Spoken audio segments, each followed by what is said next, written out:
ثنا عبد الرحمن صاحبہ کا کہ کیا چائلڈ لیبر کے بارے میں اسلام میں بھی اتنی ہی سختی ہے جس طرح عالمی قوانین میں ہے، اور کیا اگر کسی کم عمر بچے یا بچی کو گھر پہ کام پہ رکھا تو کیا جس طرح عالمی قوانین کے مطابق وہ ظلم ہے، کیا اسلام کے مطابق بھی وہ حرام اور گناہ ہے؟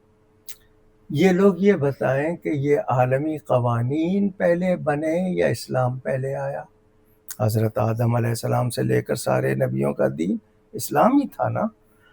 جو کچھ اللہ تعالیٰ اور نبیوں کے ذریعے ہمیں ملا ہے، کیا اس سے بہتر یا اس کے برابر کوئی قانون ہو سکتا ہے؟ بنا سکتے ہیں، سوچ سکتے ہیں؟ ہمارے ہاں جانور کے ساتھ بھی ظلم و زیادتی کی گنجائش نہیں۔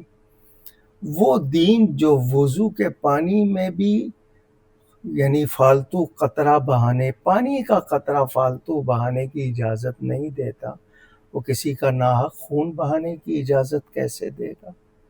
قربانی کے جانور کو بھی بھوکا پیاسا ذبح کرنے کی اجازت نہیں ہے۔ تو عالمی قوانین جو بنائے ہیں، کیا وہ اس پر عمل کر رہے ہیں؟ چائلڈ لیبر یعنی بچوں سے اجرت پہ کام کروانا کس حد تک درست ہے، کس حد تک درست نہیں ہے؟ جنہوں نے قوانین بنائے ان کے اپنے ملکوں میں کیا حال ہے، کہاں کہاں کیا ہو رہا ہے؟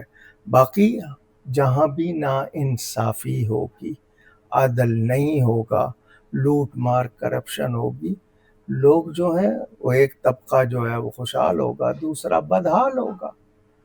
مجبوری ہے ان کی، انہوں نے گھر چلانا ہے، کھانا کھانا ہے۔ آپ نے کبھی غزہ کے بچوں کے لیے سوچا؟ کشمیر کے بچوں کے لیے سوچا؟ مقبوضہ کشمیر میں کتنا عرصہ کیا کچھ ہوتا رہا بچوں کے ساتھ، عورتوں کے ساتھ؟ کہاں رہی دنیا؟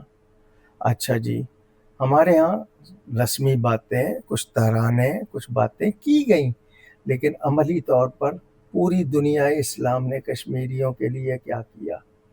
غزہ کے لیے کیا کیا؟ کیا انہیں پانی پہنچایا؟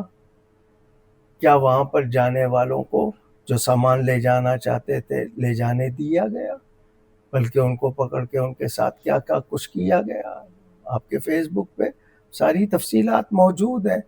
تو چائلڈ لیبر جس حد تک گنجائش ہے، باپ کے ساتھ بیٹا اس کا ہیلپر بنا ہوا ہے، اور وہ اس کو پڑھاتا بھی ہے، لیکن یہ کہ ساتھ میں رکھا کس حد تک کون سا کام اس کی عمر کے مطابق ہے یا نہیں ہے، گھروں میں جو رکھ کے کس حد تک ان کے ساتھ سلوک ہو رہا ہے، وہ ساری باتیں اگر شرائط کے ساتھ ہیں تو وہاں گنجائش ہے۔